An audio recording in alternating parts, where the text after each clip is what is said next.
Hello friends, welcome you all on kick off to success NCERT summary श्रृंखला में आप सभी का एक बार फिर से स्वागत है। और आज हम हैं क्लास 7 के 9th चैप्टर पे, जिसका नाम है लाइफ इन द डेजर्ट, रेगिस्तान में जीवन।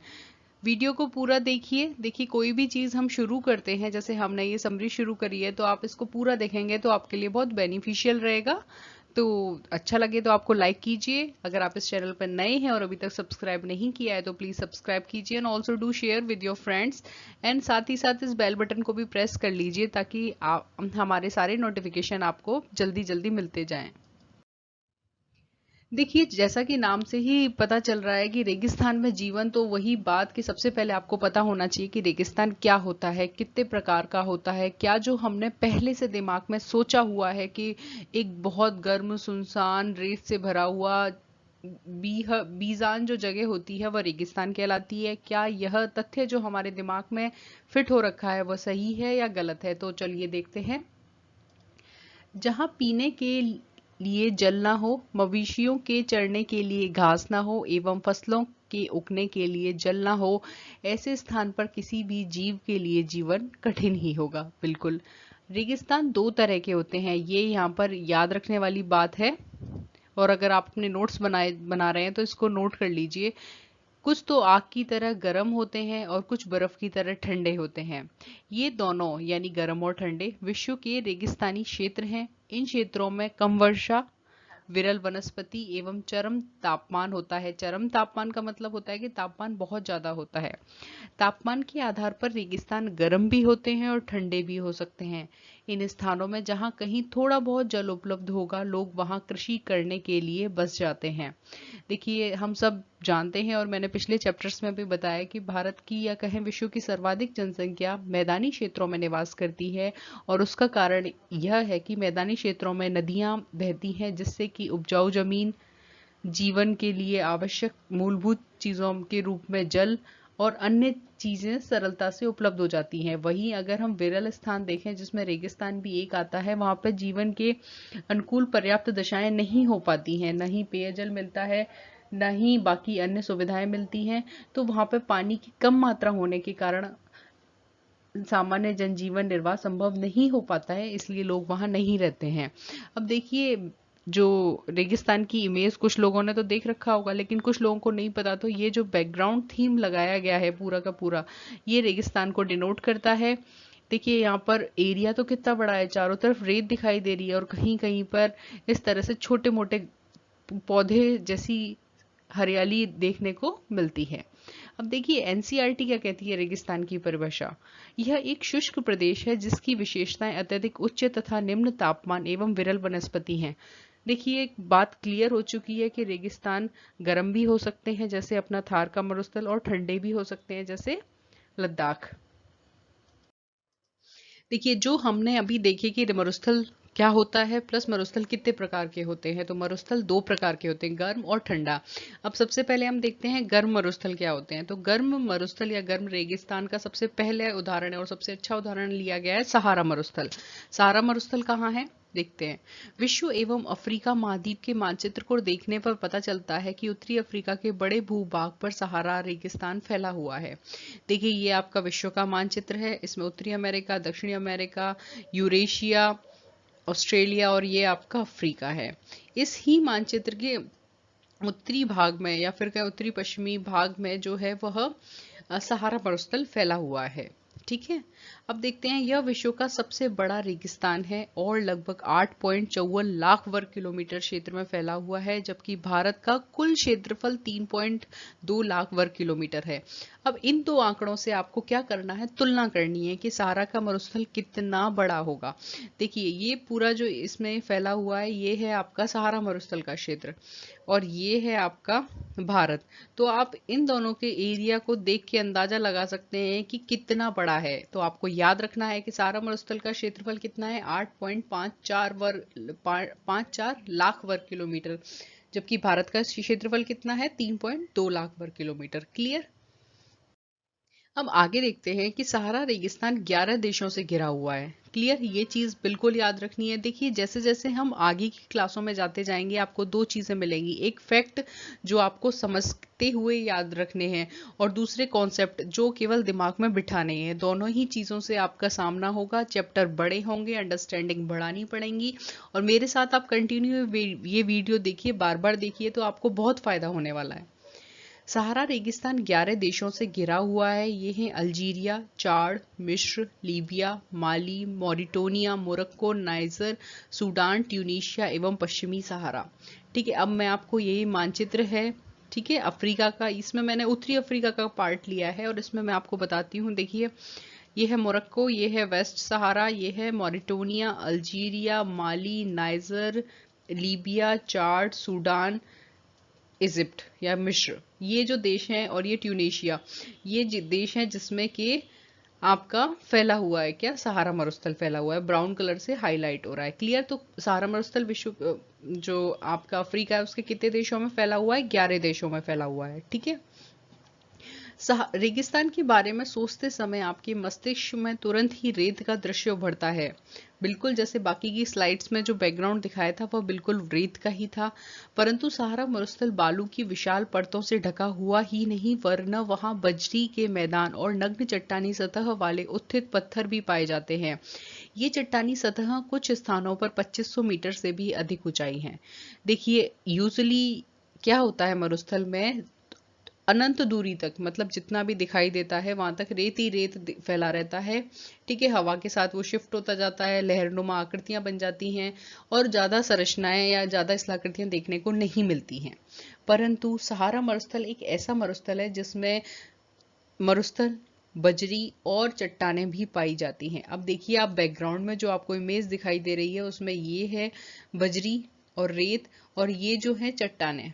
ठीक है, तो ये जो सहारा मरुस्थल है यह पथरीला मरुस्थल है। Clear, clear. अब एक फैक्ट देती है एनसीईआरटी, आपको यह जानकर आश्चर्य होगा कि आज का सहारा रेगिस्तान एक समय में पूर्णतया हरा भरा मैदान था। सहारा की गुफाओं से प्राप्त चित्रों से ज्ञात होता है कि यहाँ नदियों तथा मगर पाए जाते थे। हाथी, शेर, जिराफ, शुतुरमुर्ग, भेड़, पशु, बकरियां सामान्य जानवर थे, परंतु यहाँ के जलवायु परिवर्तन ने इसे बहुत गर्म व शुष्क प्रदेश में बदल दिया है। तो देखिए इससे ये पता चलता है कि जलवायु जो परिवर्तन है वो किसी भी देश की स्थिति को बद से बदतर करने में कितनी महत्वपूर्ण भूमिका निभाता है। इसलिए हमारी पृथ्वी का जो तापमान धीरे धीरे बढ़ रहा है उसको संतुलित करने के लिए आए दिन सम्मेलन होते हैं। और सामान्य सी एक बात है कि हमें यह शुरुआत अपने घर से करनी होगी, हमें अपने चारों तरफ पेड़ लगाने होंगे, वरना जो भविष्य है वो छुपा नहीं है। और ये वही मैप है जो मैंने आपको अच्छे से दिखाया है, लेकिन ये एनसीईआरटी का मैप है इसलिए मैंने हाईलाइट कर दिया। तो ये जो लाइट ब्राउन कलर में या क्रीम कलर में फैला हुआ है यह सारा मरुस्थल है। क्लियर। अब देखते हैं जलवायु की, डेजर्ट की जलवायु बेसिकली कैसी होती है। तो जलवायु की डेफिनेशन आपको पता है कि 20-30 वर्षों का जो वहाँ का औसत मौसमीय दशा होती है वही क्या कहलाती है, जलवायु कहलाती है। तो सहारा रेगिस्तान की जलवायु अत्यधिक गर्म और शुष्क है। यहाँ की वर्षा ऋतु अल्पकाल के लिए होती है। आकाश बादल रहित एवं निर्मल होते हैं। नमी संचय होने की अपेक्षा तेजी से वाष्पित हो जाती है। दिन अविश्वसनीय रूप से गर्म होते हैं। दिन के समय तापमान 50 डिग्री सेल्सियस के ऊपर पहुंच जाता है, जिससे रेत व नग्न चट्टानें अत्यधिक गर्म हो जाती हैं। इसके ताप का विकिरण होने से चारों तरफ सब कुछ गर्म हो जाता है। रातें अत्यधिक ठंडी हो जाती हैं तथा तापमान गिरकर हिमांक बिंदु लगभग 0 डिग्री सेल्सियस तक पहुंच जाता है। यानी सहारा मरुस्थल के दिन बहुत गर्म और रातें बहुत ठंडी होती हैं। वैसे मरुस्थलों में यही होता है कि दिन बहुत गर्म होते हैं और रातें बहुत ठंडी होती हैं। अपने भारत में जो थार का मरुस्थल है उसमें भी यही दशाएं देखने को मिलती हैं, लेकिन इतना भी टेम्परेचर नहीं होता कि माइनस में या फिर बहुत नीचे पहुंच जाए। एक और फैक्ट आपके सामने है, सहारा के अलजीजिया क्षेत्र में जो त्रिपोली लीबिया के दक्षिणी भाग में स्थित है, यहाँ का सबसे अधिक तापमान 1922 में 57.60 डिग्री सेल्सियस दर्ज किया गया था। क्लियर, तो मतलब सहारा का अलजीजिया है वो काफी गर्म है। अब हम देखते हैं कि मरुस्थलीय क्षेत्रों की वनस्पति और प्राणी जात कैसे होते हैं। सहारा सहारा रेगिस्तान की वनस्पतियों में कैक्टस, खजूर के पेड़ और एकेशिया पाए जाते हैं। देखिए कैक्टस आप सभी ने देखा है, बाकी ये जो पीछे उग रहे हैं ये कैक्टस ही है। खजूर के पेड़ ये जो ऊपर की ओर उग रहे हैं ये खजूर के पेड़ हैं, और एकेशिया ये जो दिखाई दे रहा है कुछ कुछ बबूल से मिलता जुलता, और आप सभी ने देखा होगा ये एकेशिया है।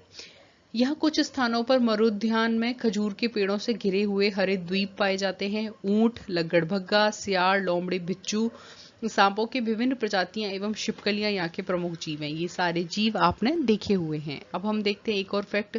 वैज्ञानिकों को तो यहाँ से मछलियों के कंकाल भी मिले हैं, जिससे क्या पता लगेगा, जिससे पता लगेगा कि जी हाँ पहले यहाँ पर्याप्त मात्रा में जल या समुद्र था। ठीक है, अब देखते हैं लोग कैसे होते हैं सहारा मरुस्थल में। सहारा रेगिस्तान की कष्टकारी जलवायु में भी विभिन्न समुदायों के लोग बेदुई व तुआरेग निवास करते हैं। तो देखिए सहारा रेगिस्तान की प्रमुख जो जनजातियां हैं या फिर कहें लोग हैं वो बेदुई और तुआरेग है। ये आपको याद रखना है, अगर आप किसी भी कंपटीशन की तैयारी कर रहे हैं तो भी ये भाई यूजफुल है। जो विभिन्न क्रियाकलापों में भाग लेते हैं। चलवासी जनजाति वाले ये लोग बकरी, भेड़, ऊंट व घोड़े जैसे पशुधन पालते हैं। पशुओं से लोगों को दूध मिलता है। खाल से ये पेटी, जूते, पानी की बोतल बनाने के लिए चमड़ा प्राप्त करते हैं। पशुओं के बालों का उपयोग चटाई, कालीन, कपड़े, कंबल बनाने में होता है, और धूल भरी आंधियां, गर्म वायु से बचने के लिए ये लोग भारी वस्त्र पहनते हैं। देखिए जैसी स्थिति होती है उसके साथ मनुष्य अपने आप को एडजस्ट कर लेता है, और कितनी कष्टकारी यहाँ की जलवायु है, लेकिन उसी अनुसार मनुष्य ने अपना रोजगार, अपने जीवन को चलाने के लिए संसाधन विकसित कर लिए हैं।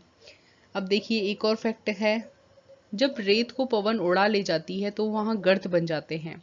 जहां गर्त में भूमिगत जल सतह पर आ जाती है तो वहां मरुद्यान बन जाते हैं। मरुद्यान को बोलते हैं ओएसिस। ठीक है, ये क्षेत्र उपजाऊ हैं, लोग इनके आसपास निवास करते हैं, खजूर के पेड़ तथा अन्य फसलें उगाते हैं। कभी कभी यह मरुद्यान असामान्य रूप से बड़ा हो जाता है। मोरक्को में टॉफिलालेट मरुद्यान ऐसा ही एक विशाल मरुद्यान है जो 13,000 वर्ग किलोमीटर के क्षेत्र में फैला हुआ है। देखिए फैक्ट की दृष्टि से ये इंपॉर्टेंट बहुत ज्यादा है कि मोरक्को के विश्व का सबसे बड़ा मरुद्यान कौन सा है, तो मोरक्को का टैफिलालेट एक मरुद्यान है जो 13,000 वर्ग किलोमीटर में फैला हुआ है। क्लियर। सहारा के मरुद्यान एवं मिस्र में नील घाटी के लोगों को निवास में मदद मिलती है। यहाँ चावल, गेहूं, जौ, खजूर एवं सेम जैसी फसलें उगाई जाती हैं। मिस्र में उगाए जाने वाले कपास पूरे विश्व में प्रसिद्ध हैं। जी हाँ, मिस्र के कपास अब से नहीं प्राचीन काल से ही प्रसिद्ध हैं। तेल की खोज व अन्य महत्वपूर्ण खनिजों में लोहा, फास्फोरस, मैग्नीज, यूरेनियम संपूर्ण विश्व में अत्यधिक मांग वाले इन उत्पादों का अल्जीरिया, लीबिया, मिस्र में होने के कारण सहारा रेगिस्तान में तेजी से परिवर्तन हो रहा है। देखिए पहले ये जो थे इन संसाधनों को नहीं ज्ञात कर पाए थे, इसलिए यहाँ स्थिति दूसरी थी, लेकिन वर्तमान में जैसे जैसे इन मुख्य संसाधनों की खोज की जाने लगी है, यहाँ पर जो सांस्कृतिक भूदृश्य हैं और संस्कृति है यहाँ की वो परिवर्तित होने लगी है। लोगों का बोलचाल, पहनावा सब परिवर्तित हो रहा है। सहारा की संस्कृति, जीवन शैली में भी परिवर्तन आ रहा है। यहाँ आज मस्जिदों से ऊंचे कांच की खिड़कियों वाले भवन तथा ऊंटों के प्राचीन मार्ग के स्थान पर सुपर हाईवे बन गए हैं। नमक के व्यापार में ऊंटों का स्थान ट्रक ले रहे हैं। तुआरेग लोग विदेशी पर्यटकों के लिए मार्गदर्शक का काम कर रहे हैं।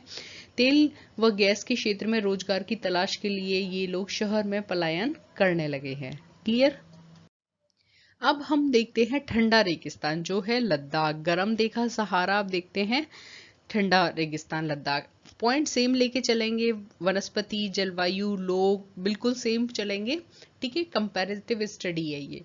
यह एक ठंडा रेगिस्तान है, जम्मू कश्मीर के पूर्व में स्थित वृहद हिमालय का भाग है। देखिए हम सबको पता है हिमालय के वैज्ञानिकों के अनुसार है, लेकिन 3 भाग हैं, जिसमें वृहद या फिर हिमाद्री हिमालय, फिर है मध्य या लघु हिमालय, और तीसरा शिवालिक है। ठीक है, तो इसमें जो सबसे ऊपर वाला है यह है वृहद हिमालय, ये जो आपको दिखाई दे रहा है। इसके उत्तर में काराकोरम पर्वत श्रेणी, ये जो आपको दिखाई दे रही है काराकोरम पर्वत श्रेणी है, और इसके दक्षिण में जास्कर पर्वत श्रेणी है, तो ये जो है वह जास्कर श्रेणी है। ठीक है, यहाँ पर प्रमुख नदी सिंधु है जो गहरी घाटियों एवं महाखड्डों या गॉर्ज बनाती है। देखिए गॉर्ज क्या होता है, डायग्राम मैंने आगे दिया है। जो सपाट खड़े ढाल वाले चट्टानें होती हैं, सपाट खड़े ढाल वाली चट्टानें गॉर्ज कहलाती हैं। ठीक है। और इसका उदाहरण क्या है? ग्रेगरी हिमानी। लद्दाख की ऊंचाई कारगिल में 3000 मीटर से लेकर काराकोरम में 8000 मीटर से भी अधिक पाई जाती है। काराकोरम कहाँ है? ये काराकोरम है, इसके नीचे लद्दाख श्रेणी है। ठीक है। तो लद्दाख में कितनी? 8000 और 3000 और काराकोरम में 8000। ऊंचाई के कारण यहाँ की जलवायु अत्यधिक विषम है। इतनी ऊंचाई पर वायु की पतली परत होती जाती है, जिसके कारण यह सूर्यताप ज्यादा प्राप्त होता है। देखिए, कहीं ना कहीं वायु की परतें भी तापमान को हम तक आने में बाधा उत्पन्न करती हैं। लेकिन जब बहुत ऊंचाई पर हम चले जाएंगे तो कुछ तो सूरज की किरणें जल्दी आ जाएंगी, जिससे कि उनकी तीव्रता भी अधिक होगी। दूसरा, जब उसमें वायु की मोटी परत नहीं होगी तो वो हमें ज्यादा प्रभावित करेगी। ठीक है। अब देखते हैं कि ग्रीष्म ऋतु में यहाँ दिन का तापमान 0 डिग्री सेंटीग्रेड से कुछ अधिक ही होता है और रात में तापमान -30 डिग्री सेंटीग्रेड से नीचे चला जाता है। देखिए, जो मरुस्थल रेगिस्तान थे, मतलब जो गर्म मरुस्थल थे, वहाँ दिन का तापमान अधिक और रात का तापमान कम हो जाता है। लेकिन हम बात करें ठंडे मरुस्थलों की, जैसे लद्दाख की, तो यहाँ दिन का तापमान भी कम है और रात का तो बहुत कम हो जाता है गर्मियों में। लेकिन शीत ऋतु में बर्फीला ठंडा होने के कारण भाई यहाँ तापमान -40 से भी नीचे चला जाता है। हिमालय की वृष्टि छाया क्षेत्र में होने के कारण यहाँ वर्षा बहुत कम होती है। देखिए, वृष्टि छाया क्षेत्र किसे कहते हैं? कोई पहाड़ है, एक तरफ से हवाएं चलती हैं, उसके ऊपर चढ़ती हैं और संतृप्त होकर वर्षा करती हैं। लेकिन जैसे ही उसके दूसरे सिरे पर, मतलब उसके दूसरे ढलान वाले भाग पर पहुंचती हैं, तो वहां पहुंचते पहुंचते उनकी आर्द्रता समाप्त हो चुकी होती है और वहां केवल वो एक गर्म हवा के रूप में जाती हैं। तो यह पहाड़ का या किसी पर्वत का वह क्षेत्र जहां बरसात नहीं होती है, वृष्टि छाया क्षेत्र कहलाता है। मुश्किल से यहाँ पर 10 सेंटीमीटर प्रतिवर्ष वर्षा होती है। यहाँ बर्फीली हवा व तेज सूर्यताप एक साथ अनुभव होते हैं। यह बहुत ही रोचक तथ्य है। ठीक है। जो एक फैक्ट आया था उसे मैंने बहुत अच्छे से लिखा है आपके लिए, कि क्या कहा गया है कि यदि आप अपना एक पैर छाया में करके और दूसरा पैर सूर्य की धूप में कर लोगे तो आपको एक साथ बहुत गर्मी और बहुत भयंकर ठंड महसूस हो जाएगी। ठीक है। क्योंकि यह टेम्परेचर इस तरीके का है और दूसरा कोई रीजन नहीं है। ठीक है। अब देखते हैं, लद्दाख शब्द दो शब्दों से मिलकर बना है। ला का अर्थ है पर्वतीय दर्रा और दाख का अर्थ है देश। देखिए, ये वाले जो प्रश्न है ये जो सीटेट है उसमें पूछे जाते हैं, तो प्लीज आप सब याद कर लीजिए कि ला का अर्थ क्या है? पर्वतीय दर्रा, और दाख का अर्थ है देश। पृथ्वी के सबसे ठंडे स्थानों में से एक है द्रास, जो कहाँ स्थित है? लद्दाख में। अब हम बात करते हैं कि लद्दाख की वनस्पति और प्राणी जात कैसी है, फ्लोरा फूना कैसी है। यहाँ उच्च शुष्कता के कारण वनस्पति विरल है, मतलब एक तो ऊंचाई पर है और शुष्क है, इसलिए वनस्पति नहीं होती है। जानवरों के चरने के लिए कहीं कहीं पर घास एवं छोटी झाड़ियां मिलती हैं। यहाँ शरपत विलो, देखिए ये है शरपत विलो, ये चित्र को अच्छे से दिमाग में स्कैन करके कॉपी कर लीजिए। पॉपुलर लंबा एक पेड़ होता है, तथा ग्रीष्म ऋतु में सेब, खुमानी, अखरोट जैसे पेड़ मिलते हैं। पक्षियों में रॉबिन, ये रहा साहब आपका रॉबिन। रेड स्टार्ट, ये रहा रेड स्टार्ट। तिब्बती स्नोकॉक, ये रहा तिब्बती स्नोकॉक, ये आपने कहीं ना कहीं देखा होगा अपने आसपास। रेवेन, सब रेवेन मैंने जब देखा तो मुझे बड़ा आश्चर्य हुआ कि जो अपने यहाँ कौवा होता है वो रेवेन है, इसलिए मैंने उसकी इमेज नहीं लगाई है। तथा हुप, ये हुप है, ये भी आप सबने देखा है। तथा कुछ प्रवासी पक्षी भी आते हैं। पशुओं में जंगली बकरी, जंगली भेड़, याक और विशेष प्रकार के कुत्ते आदि आते हैं। क्लियर? पशुओं को दूध, मांस व खाल के लिए पाला जाता है। याक के दूध का उपयोग पनीर व मक्खन बनाने के लिए होता है। भेड़ व बकरी के बालों का उपयोग ऊनी वस्त्र बनाने के लिए होता है। तो मतलब यहाँ अलग अलग तरह के रोजगार नहीं है, इसलिए ज्यादातर जो लोग हैं वो अपने रोजगार के लिए किस पर निर्भर रहते हैं? पशुओं पर। लद्दाख को खा पा चान भी कहते हैं, जिसका अर्थ होता है हिमभूमि। चीरू या तिब्बती एंटीलोप एक विलुप्त प्राय जीव है, जिसका शिकार शहतूत नामक इसके ऊन के लिए होता है, जो वजन में हल्का तथा अत्यधिक गर्म होता है। तो ये आप याद रखिए कि चीरू या तिब्बती एंटीलोप क्या है? विलुप्त प्राय जीव है। तो और इसके बारे में मैंने ना आपको जानकारी दी थी, एंटीलोप का चित्र भी दिखाया था मैंने आपको, तो वो आपको याद रखना है। अब देखते हैं कि यहाँ के लोग कैसे होते हैं। लद्दाख व तिब्बत तथा मध्य एशिया के लोगों के बीच काफी समानता है, क्योंकि ये पूरी जो एरिया है उसकी एक ही कल्चर है। यहाँ के लोग या तो मुसलमान हैं या बौद्ध हैं। लद्दाख क्षेत्र में बौद्ध मठ अपने परंपरागत गोपा के साथ कुछ होते हैं। कुछ प्रसिद्ध मठ हैं हेमिस, थिकवे, शे, लामा युरु। ये आपको याद रखने हैं इनके जो नाम हैं। ग्रीष्म ऋतु में यहाँ के लोग जौ, आलू, मटर, सेम, शलजम की खेती करते हैं। महिलाएं अत्यधिक परिश्रमी होती हैं यहाँ की। घर व खेत के काम के अलावा ये दुकानों व व्यवसाय भी चलाती हैं। एक और इम्पोर्टेंट फैक्ट है आपके लिए, क्रिकेट का सबसे अच्छा बल्ला शरपत या विलो पेड़ की लकड़ी से बनाया जाता है, जिसका डायग्राम ये दिया हुआ है। देखिए क्रिकेट का जितने भी क्रिकेटर अपना जो बल्ला लेके जाते हैं वो इसी पेड़ की लकड़ी से बनता है, जो कि लद्दाख क्षेत्र में होती है। लद्दाख की राजधानी लेह सड़क एवं वायुमार्ग द्वारा भली भांति जुड़ी हुई है। राष्ट्रीय राजमार्ग 1A लेह को जोजिला से जोड़ता है।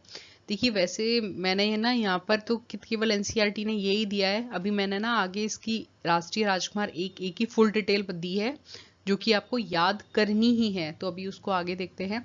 मुख्य क्रियाकलाप यहाँ पर्यटन है। पर्यटकों को गोपा दर्शन, घास के मैदान, हिमनद उत्सव, अनुष्ठान आदि आकर्षित करते हैं। धीरे धीरे यहाँ के लोगों की जीवन शैली में परिवर्तन आ रहा है।